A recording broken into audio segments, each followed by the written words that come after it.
How's it going, everyone? Welcome to my Q2 trading review. In this video, I'm going to talk about how I did for Q2, analyze what it looked like on a month-to-month basis, a week-to-week basis. I'll talk about whether I hit my goals from Q1, and we'll look at how my P&L looked over time. I'll then talk about my analysis and where I can improve and what sort of deeper analysis I did to uncover some insights. And I'll put all those together in a plan that I'm going to execute for Q3. So before we get started, I have been revamping this slide if you had come from the Q1 video. So in trading, there is a paradox, in my view, where on one hand, you are trading to make money. You're not just trading to trade. But while you're trading, you have to focus on the technicals and ignore the money and ignore your P&L. So I'm calling this P&L technical paradox. Maybe I'll think of a better name in the future. But I view this as a paradox. And throughout these 6 months, I felt like I have made some sort of progress in marrying these two ideas together. So this graph, or this flow, I should say, is where I think these technical aspects and these financial aspects go into each other. So I'm going to start from the top down, and then we're going to work our way back up. But starting from the top, we're looking at our financial results, which is at the end of the quarter, how much money did you make? So if you have a 100K account and at the end of the quarter you make $10,000, okay, you made $10,000. That is your financial result. Now, when you're analyzing how to improve or what went well or what didn't go well, you're going to have to dig into that big number. So the first thing you'll dig into is how did you make money, right? Did you make more money on longs versus shorts, swings versus day trades versus put credit spreads versus straddles versus earnings time spreads versus lottos? You might break all your different strategies down and look at how they did. Now, influencing those P&L numbers are more technical metrics. What is your win rate for each strategy? Your profit factor, your average winner, your average loser. How long did you hold them? So you look at all those technical metrics for the same strategies, and then you dive to the final layer, which are your technical levers. These are all the decisions that you make when you put on a trade. So what's the stock doing? What's the market doing? Long-term, short-term. What's my bias for today? Do I think I should day trade or swing trade in this environment? If I swing trade, is it an overnight trade or is it a very long-term trade? If it's depending on that duration, I might decide whether I want to use a call debit spread, a deep in the money option, or maybe a put credit spread to take advantage of time premium decay, right? When do I exit? How long do I hold the trade? Should I add? Should I scale out? All those different things. So you're kind of digging into what decisions you make. Now, when you're implementing these changes, and once you analyze here, so this is the level that I'm going to analyze at, when I implement these changes, they flow back up the pipe. So last quarter, and I'm going to get to this more as an example, but last quarter I decided, okay, well, I'm going to cut my lottos that I made. I think I lost a couple of $100 on the lottos, so I decided to cut those out. So that's a technical lever I made, which affected the metrics on the lottos because I have no trades, so I don't have to worry about the win rate or profit factor. That flows up to the financial metrics because now I'm not losing any money from that. And the financial results is that I made more money. So I think these things, you go from the top down when you're analyzing and the bottom up when you are implementing the changes. So from the analyzing perspective, you're looking at here, and again, going all the way down to the decisions that you make, and implementing, you go all the way back up.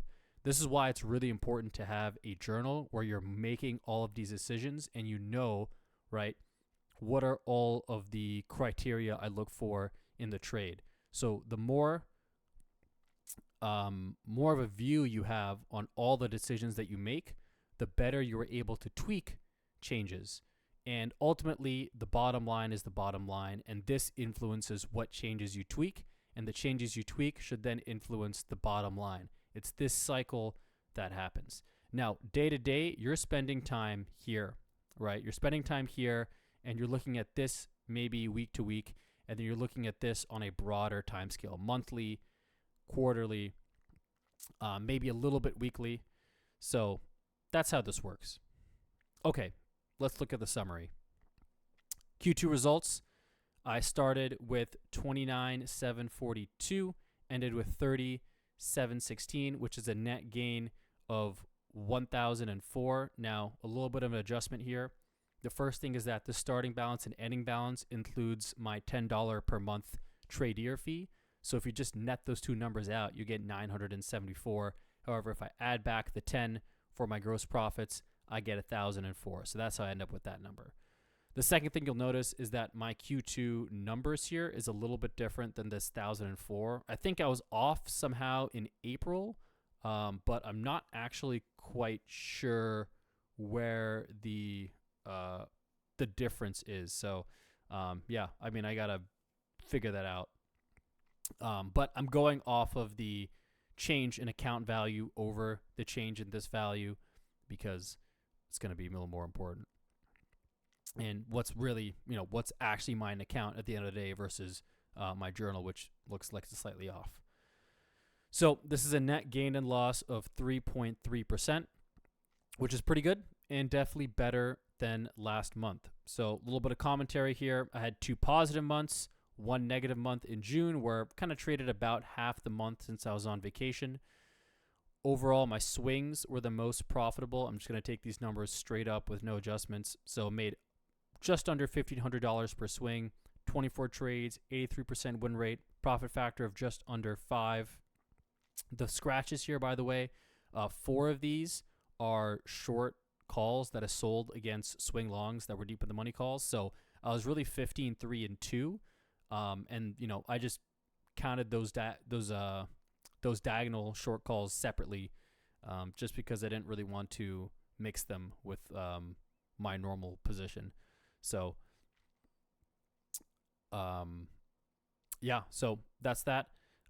Day trades, positive the first 2 months, negative on the second month because I took a bad hit on a SPY trade, and I talk more about that in the week of 6/23. I'll give some more insight as to why I took that and where I think I made the mistake. And finally, you see that on my day trades, I was 25, 15, and 16. So I had just as much scratches as I had losses. Now, usually I try to keep my scratch rate 10%. So if I have 56 day trades, 5, 6, maybe 7 is a much more appropriate scratch rate. Because I'm taking 16 here, that means that I'm scratching out of a lot more trades. And it's implying that I'm keeping a pretty short leash in uncertain, choppy, or compressed conditions. So I'm more likely to scratch if, the trade doesn't go my way in the first hour or so. And the closer your entry and your exit is, the more likely you are to scratch because you don't give the stock a lot of time to move. The more time you give for the stock, the more chance it has to move in your favor or move against you. So something that is also worth noting. One other thing, too, is that you'll see I took no earnings time spreads or non-directionals or lottos this month. That was one part of my goal last month, and I think I nailed that completely. So I feel really good about sticking to that goal. And trade count per month is 27, 34, partial month at 19. Now, the days that I missed, I don't think I would have traded too much. So max, let's call it, 25 maybe. And also 4 of these are going to be, those short calls. So, let's call it on average somewhere around 30 trades a month seems just about right. With, around 20 trades, 20-day trades, and, maybe 5 to 10 swing trades, something like that. Seems about right, depending on the month. So that should give me a good idea as whether I'm over trading or under trading. Now, on a weekly basis, you can see I have each of the weeks laid out. My P&L over here, the cumulative P&L, so adding each week up together, and then the rolling average. So just, I know on week 3, I'm taking the average of all these 3 values, week 4, all these 4 values, and so on. So this gives me some idea of what is my average, take home per week as I hopefully do better, as I maybe take on more risk or increase my account size. This is what I'm going to be comparing to versus my current job. And once that average starts to line up, then I'll know that I'm ready to pursue trading full time. So, that stat is going to have much more future payoff, but collecting this early is going to allow me to track my progress. I also have the return on equity on the side. So this is versus $30,000. What is the return on the account that I'm getting per week? See, most of the range is anywhere. This is a big loss here from minus 3% to positive 1. Positive, it's like a dog, to positive 1.7%. We got a couple of weeks in the 0.5% range. A couple weeks, couple weeks above 1, but for the most part, kind of in that range, -3 to positive 2. So weekly average was $82, which is averaging right here. This is the value. So all the weeks averaged together, which is a 0.3 ROE per week. Out of my winning weeks, I was 10 out of 12. On those winning weeks, I averaged $214, which is about 0.7%. And that ranged from $43 on the low end to $214 on the top end. Oh. I'm a fool. It should be $521, right? Because I hit that week. So there we go. On my losing weeks, I had 2. Average was negative $577, and it ranged from negative $300 to negative $850. So from a negative 1 to negative 3% gain over there. Now, one of my goals was having a mentality of winning every week, and I think this kept me from making a lot of dumb trades. There's a couple of weeks where maybe I was down early, and then I had a couple of wins to get my way back to break even. Like, this week, I got a small positive. This week I got a small positive. Even on the 13th, I had 2 days. I was down early in the week, and then I closed some swings and a day trade for a win. So, just trying to get a small win, even if it's a small win, was pretty big. And there's these 3 weeks here, right? There's 3 weeks where they could have easily been red, and I managed to squeak out a small green. And that was really big for me because that made it from something like 7 winning to 5 losing to 10 out of 12. So, I want to keep that up for this week and keep making good trades and just having a very few amount of red weeks overall. Okay, so did I improve versus Q1? And the answer to this is yes. I 100% improved versus Q1. So in Q1, I took a whole bunch more trades. My win rate was worse. My profit factor was worse. I had negative profits. I was still playing with my size. So, I was a little bit more all over the board. And I still had that quarter, maybe like minus 0.4%, so basically break even. So I made a nice step forward this quarter from a break-even trader to what I'd call a match the market trader. And I say that because if you look at my return, it was 3.3%. So if you take that and let's say I don't get any better at all, right? And let's say I average this amount each quarter, I'm at 3%. It's about a 12% gain, maybe a little bit more. And I think the annual return on SPY is around 11%. So at the current pace that I am, give or take a percent or two, I'm basically matching the market, right? Maybe I'm up 4% one month, 2% the other month, 3.5% one month. I think if it averages out to 3, then making it about 12% a month and matches the market.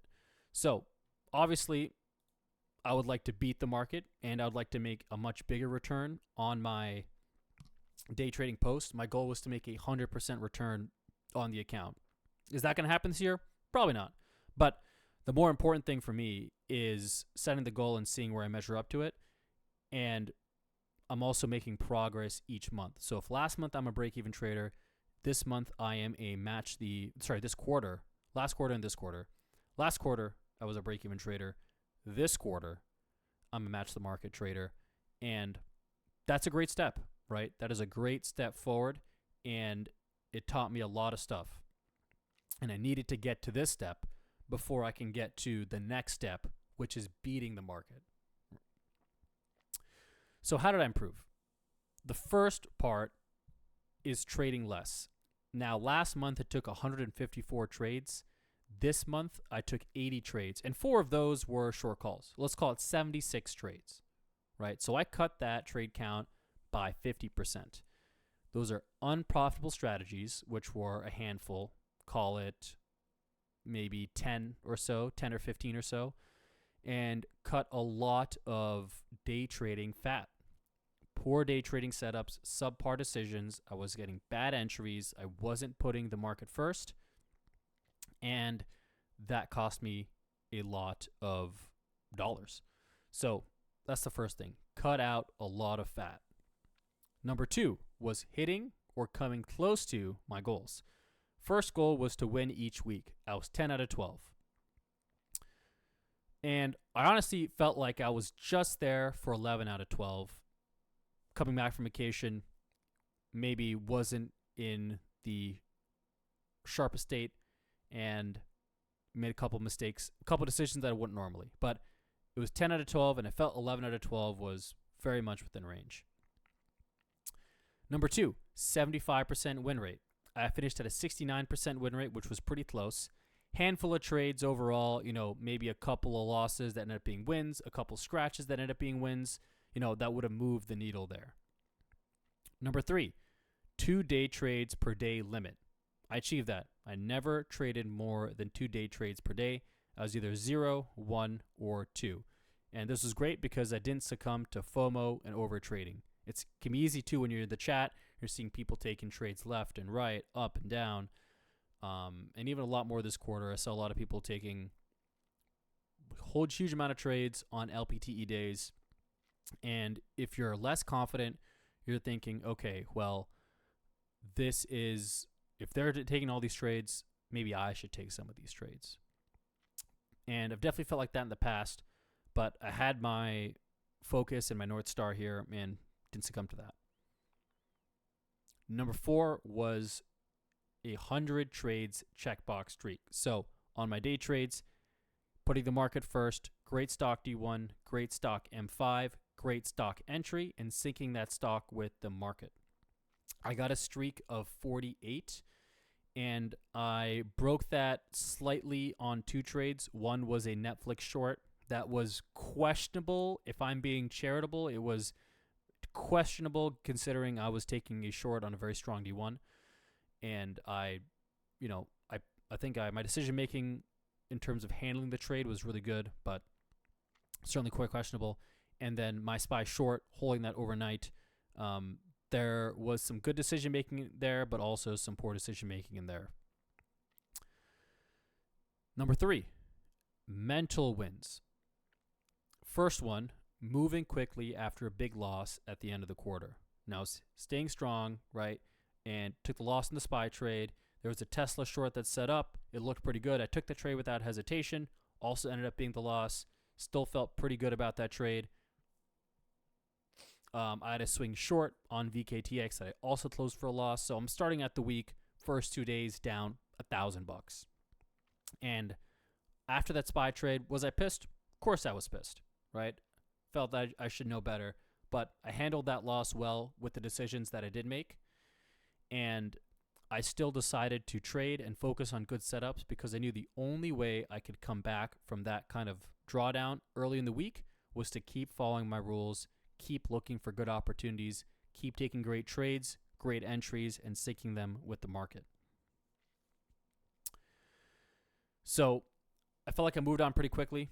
And even this week when I didn't take any trades, it wasn't because I was reeling from that loss. It was really just because I wasn't seeing the market setups that I wanted to see on the long side. And because of that, I didn't take the trades.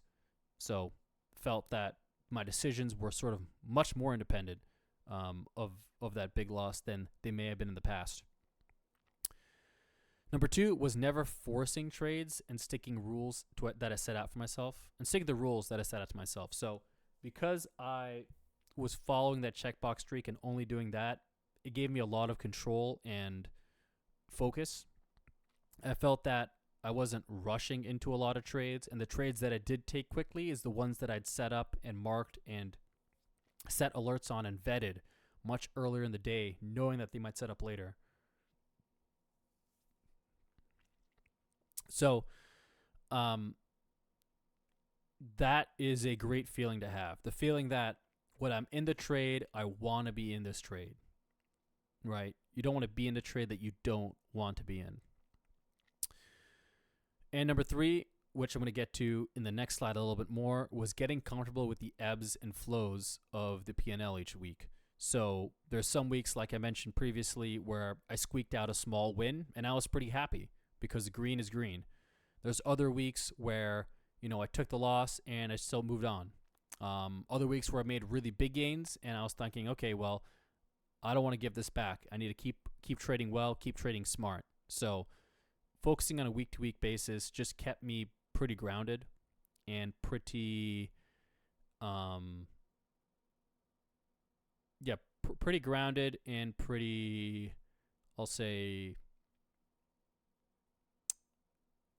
just to kind of not overthinking and worrying about what the results can look like at the end of the quarter. Just focusing on this atomical unit of the week, which is the right level of granularity to, to focus on, and knowing that there's going to be variance week to week, but having that floor of positive, right? The floor being, don't let it be negative. That was something that it made sense when I started, but now I got a much better sense of what that feels like week in, week out. So speaking of that, here's the P&L story. The last graph that I had, big ups and downs. We had big swing up, swing down, big swing up, swing down, and it kind of peaked at 500. So I never was able to build like I was able to build here.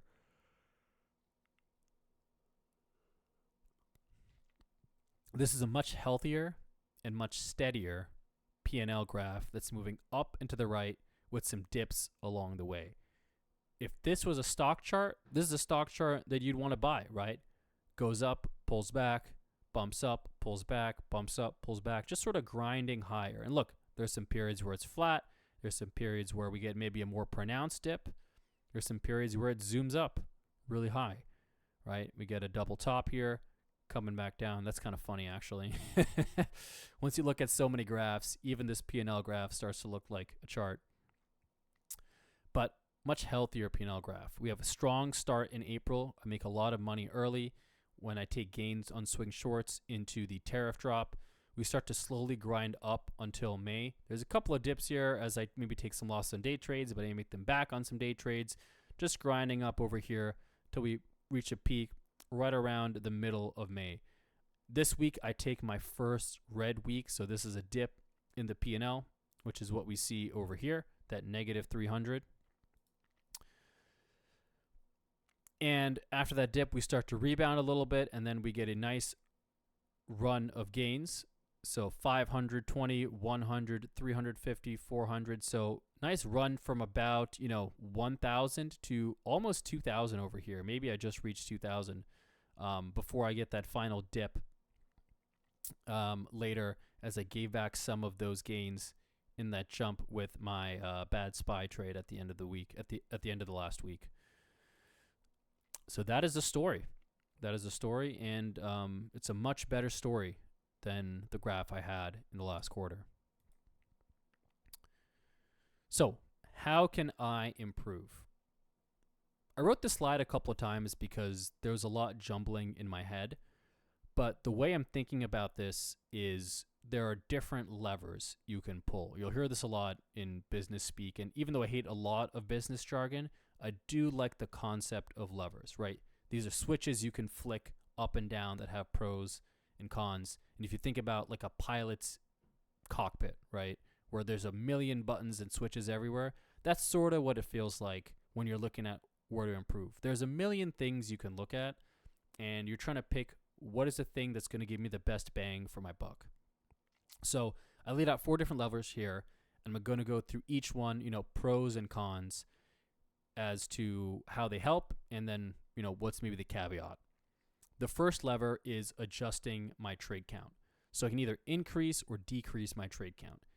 Increasing my trade count is increasing it for current strategies, which looks for more day trades, more swing trades. That means when I take a swing trade, maybe instead of taking 1, I take 2. Instead of a day trade, right? Maybe instead of capping for 2 day trades a day, I'm going to try to get to 3 day trades. Now, this seems fine in theory, but in reality, it has always led to me overtrading. When I lift up that filter, I always end up overtrading, and I always end up taking in lower quality trades. So I'm not as privy to increasing the trade count just with current strategies. I would rather cut out more fat, which is the second lever of decreasing trade count or cutting out losing strategies. So last quarter, I cut out lottos, I cut out non-directional trades, and I cut out earnings time spreads, which have been profitable in the past, but they're still kind of up and down P&L wise. I'm more favorable to this in the beginning because there's more often chances that you're maybe making some suboptimal decisions, and you're taking these kind of swings too long, or maybe you're taking too many call debit spreads and you're not making any money, and you're better off trading straight options or in the money options, something like that, where cut out what's not working, maximize what's working, and then we can go into lever 2, which is adding new strategies. So the pro of adding new strategies, there are more opportunities available, and I can get them without pressing my current strategies. So I can sort of reclaim the days where I make no trades because there's more strategies available and trades to be taken. The con is that it's going to take some time to implement, and there's no immediate results. Con number 2 is that if it involves options, the cost would eat all my gains at my current sizing. So I'm sized for a 1% max loss, and some options can be a couple of hundred, be $700, $600. That's way above my current sizing. So I feel like this is much harder to implement when I'm not a profitable trader because my account size and my risk tolerance is smaller than what it would take for me to actually experiment with R&D trades. These are things like straddles, or even like some call debit spreads potentially. It's just a lot harder to implement with that. So not super crazy about adding new strategies at this moment. I think this is something down the road. I don't want to be this jack of all trades, master of none, right? I want to get my day trades down, my swing trades down, and build a strong base of consistent profitability. And then I could start adding new strategies to that base, because I know it's not going to eat away at my cost too much, or at my profits too much, and the R&D cost will end up paying off itself in the future. So lever number 3 would be increasing my size. The pro is that this is probably the simplest way to increase gains without changing any decision making, right? You're keeping everything the same. You just might be bumping up your risk from, $300 to like $400 or $500. So in my head, going from 1% to 1.5% is a pretty doable jump. It's small enough where, the dollar amounts don't change too much. It's not that psychologically crazy. The con is just if you increase it too fast, it can be very hard psychologically. And these big jumps going from 1% to 5% wouldn't just be a 5x increase in profits because of all the psychological components, right? I'd probably take profits sooner. I'd be overly cautious after a max loss.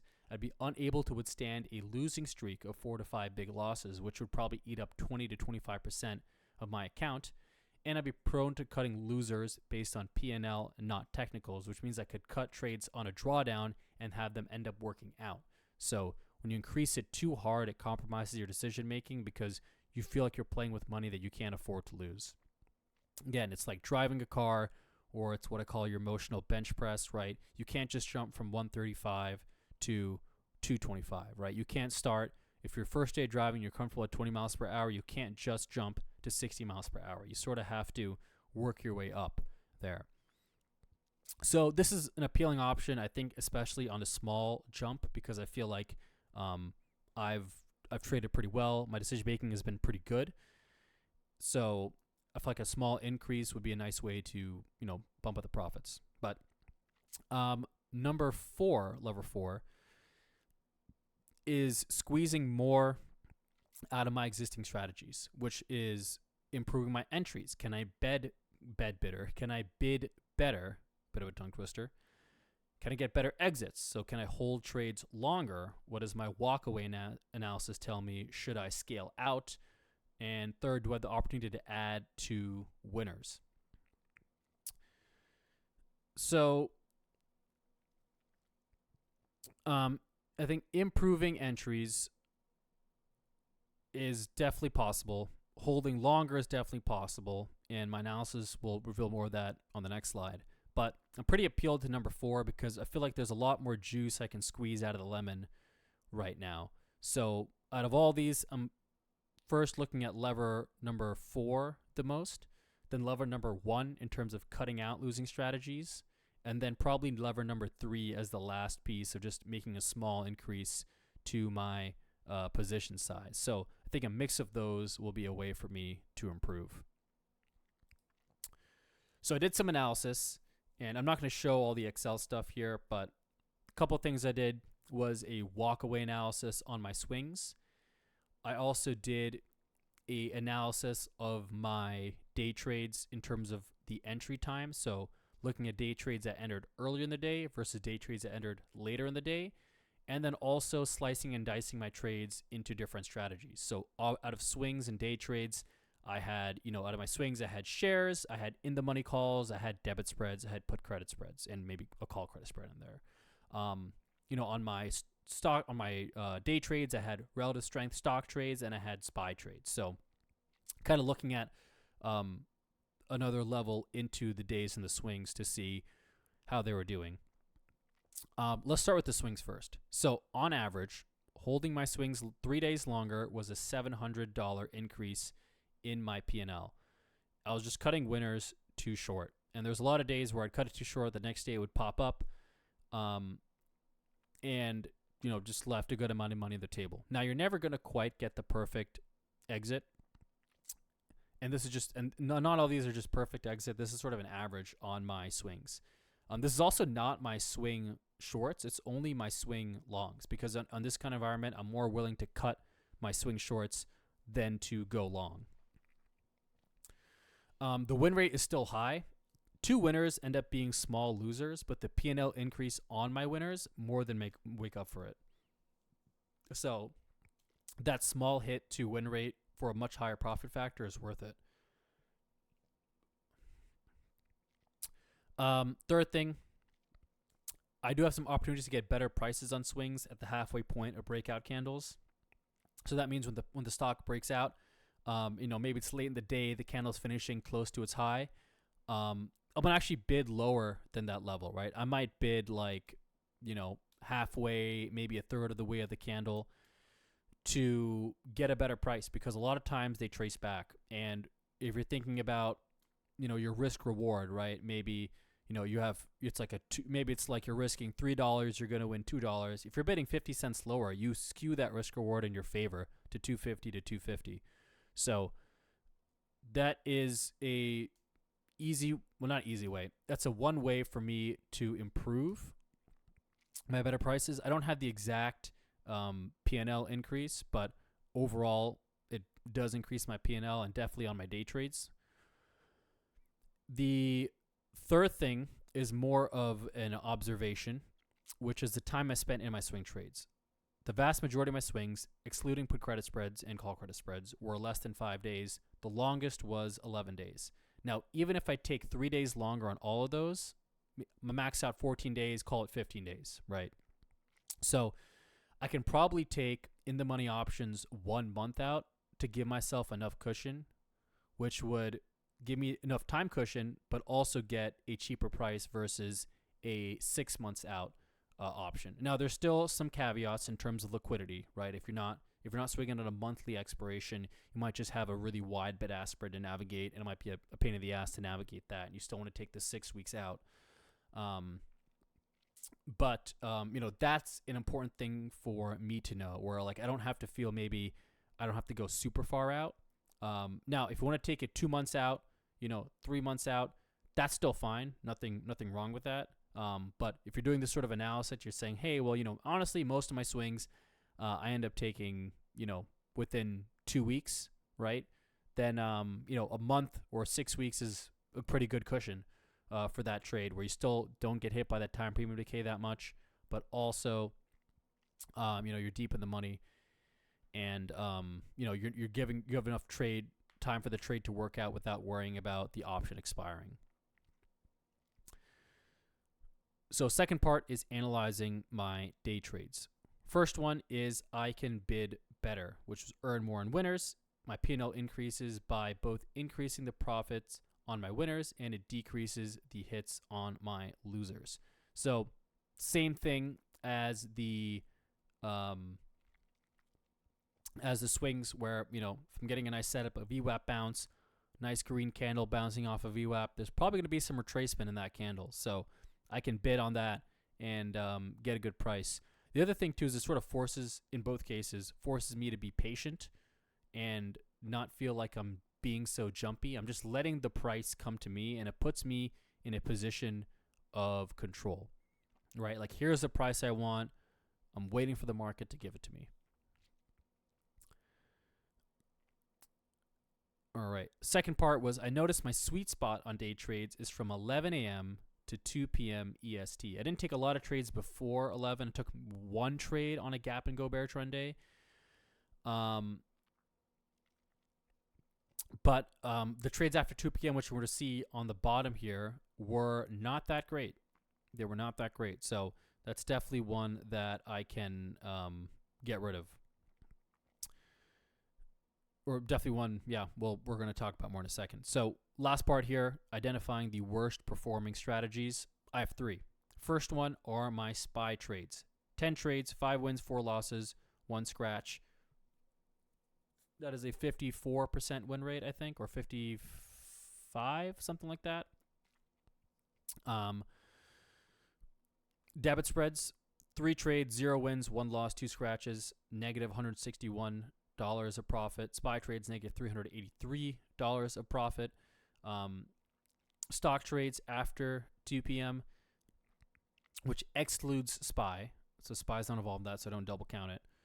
We have 8 trades, 1 win, 2 losses, and 5 scratches for negative $300. So if we get rid of all of that, we have a removal of about 800. I think I did this math slightly wrong here. It should be 844. Sorry, 45. $845 of profit. My win rate will jump from 69% to 76% overall. Profit factor jumps from 1.3 to 2.5. I have 59 trades total, which is 34 wins, 11 losses, 10 scratches. The 4D is the 4 diagonals or the short calls that I took. I just broke them out of the scratch because I didn't want to have to worry about that. So, you can see my scratches come down a lot. And if you notice on my summary chart, right, of these 16 scratches on my day trades, right, 8 of them were in these terrible strategies. So it means that these strategies are not only producing less winners, but also giving me some scratches that I don't need. Now, this scratch rate 10, still a little bit high, but much better than what it was before, given the choppy nature of that environment. So big gains to be made on just improving the worst performing strategies. There's almost a 3% gain from just not changing anything, just cutting out these picks alone. One thing I want to keep in mind too is that on these worst performing strategies, it can be really easy to zoom in a little bit too much, right? And sort of micro manage your positions. So make sure the strategies just make sense intuitively, right? So on SPY trades, I know that playing stock is a higher win rate, and I've done it successfully in the past, sometimes unsuccessfully. But right now, the only thing that matters is the bottom line, and if SPY isn't flowing to the bottom line after a quarter, it gets cut out. And a discussion. Debit spreads, also had a mixed bag. I'm probably kind of break even on that. I know how to trade them. I understand the concept. I haven't mastered them to be profitable. That gets cut out. Stock day trades after 2 p.m. Well, I just have less time, right? You have way less time in the day after 2 p.m. versus early in the day at 11 p.m. Now, if I have over 56 trades and it's telling me, hey, man, on the trades after 2 p.m., if you cut out those 8 trades, you save $300. Okay, that tells me something. I have some body of work to that. If I only have like 10 trades, I can't just make this sort of analysis. So that's why waiting a whole quarter and making this information is a lot more meaningful. You just have a bigger body of work to go off of. So, I'm cutting my trade count from 80 to 59. And, so I'm cutting down another 20% of trades to get another, whole bunch of more profits and improving all my stats throughout, right? You can see how, right, this is, if you go back to this slide here, technical, this levers, metrics, financial results. I kind of did the opposite, right? Here's the technical levers, cut these out. Technical metrics, win rate and profit factor go up, right? And then financial results, your profits go up. All right. Goals for Q3 based on all of that. Number 1, business goal, 5% return on equity, which means a dollar gain of $1,500. Technical goal, number 2, 75% win rate. Number 3, mindset goal, win each week. Be patient on my entries and in holding my trades. So how am I going to achieve these goals? What are the levers that I'm going to focus on every single day? Number 1, increase my risk to 1.5 max risk on my swing trades. So my swing trades were my best strategies, best win rate, best profit factor, highest profits, most confidence. So that's the one I'm going to bump from 1% to 1.5%, meaning instead of risking $300 per trade, I'm going to risk $450 per trade. Number 2, on my longs, or if the market ends up being super bearish, then on my shorts, whichever way the market's flowing. Hold my swings longer, 1 to 3 days longer. We had a strong tailwind, so holding them longer would give me, 1 to 3 days longer would give me more profits and gain of about 2.5%. That's based on my walkaway analysis. The risk is based on a flat 50% increase to my current profits. So if you take a look at the swing trades, which were at, call it $1,400, add 700 to that, you get roughly, just short of 2.5%. Third one is bid lower on my swings to get good entries. A little bit smaller, plus 1% on the better bids. But yes, you can bid lower, you can get good entries, and you can make a little bit more money and also take a little bit less on your losers.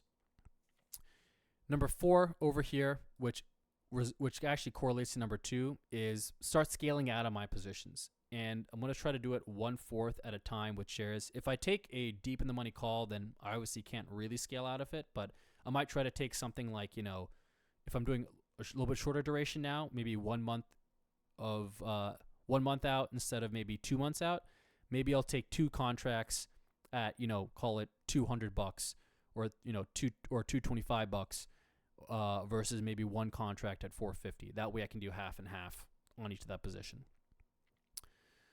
All right, cutting out losing strategies, the SPY trades and the debit spreads, which we saw over here combined, that's about 2%. On my day trades, another 2% here. No day trades after 2 p.m. Eastern time. It actually bumps up my win rate from 63% to 67% on my day trades, increasing my profit by 1%, which means up by $300. And bidding better on my day trades, another 1% over here. So overall, I think I have a max upside of something like 6%, or sorry, not 6%, 10% overall that I can squeeze out of where I am, which is very optimistic. I don't feel like I'm pushing these numbers too much. I think they're mostly pretty backed up on the bids, especially. I'm being a little bit more conservative because these are, on my day trade bid, for example, my analysis said, hey, you could actually 4x your profits with these better bids, but it involved, getting the perfect entry and, getting like the same sort of exit. And and sometimes you're gonna bid lower for a trade that might take off without you, so you might miss a couple of trades. So I felt that, okay, well, I'm not gonna probably not gonna 4x, but I mean, I could probably at least get a 50% or a double in my profits from that. But the kind of key theme here is that there's sort of small little things that I'm doing that are going to add up to something very profitable. So the next quarter, I see myself downside, worst case scenario, I think I break even, right? I take a step back maybe. Very best case scenario, I go from like a 13% gain, so something close to like $4,000. So that would be the best case if I'm actually able to implement all of these. And a more middle conservative case is about 5%. So I'm going to keep it more on the conservative side here. I don't want to set it too high. If I exceed this goal, then I exceed this goal. But yeah, I'm going to keep it a little bit more conservative on this, and see how much juice I can squeeze. But I feel pretty good about this overall. Most of this increase is not coming from taking on more risk. It's actually just cutting out things that are not working and maximizing things that are working. So just pulling on both sides of the rope to get something pretty good. So already started implementing that this week, and I'm putting that in my trade log. So I'm going to make sure for every trade that I hit all of these goals for each of that trade.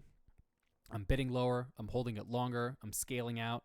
And look, if these don't work, then I'll try something else. But you have to be willing to try something and do something different if you're not where you want to be until it starts working. Thank you everyone for watching. Hope this video was really helpful.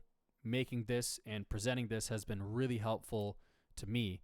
And if you're in the same boat, I hope this sort of analysis and this sort of framing can help you figure out where you are, where you need to focus on, what you need to improve, and then how to get there.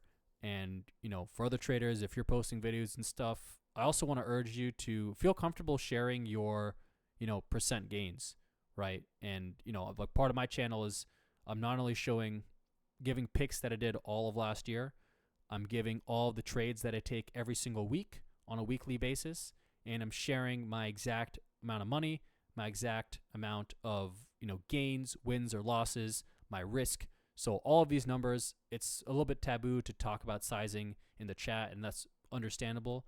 But I think in terms of helping each other and helping to get to financial goals, we should talk about more of this stuff maybe outside of the actual trading, and, to help more people get pretty much to where they want to be, right? To be able to trade for a living, to make a better life for themselves. The numbers are everything in this case, right? Making these work to get to the path that you want to get to, whether it's the right size of the account, right? All these metrics that we talk about, all the gains, like if I want to get to a 100% gain each year, that means I got to win 25% a quarter, right? So if I do all of this, I'm halfway there, right? Without increasing, my max size at all. So that's that. Yeah, well, we're going to end the video on that note. Again, hope this was helpful for everyone, and I'll answer any questions in the comments.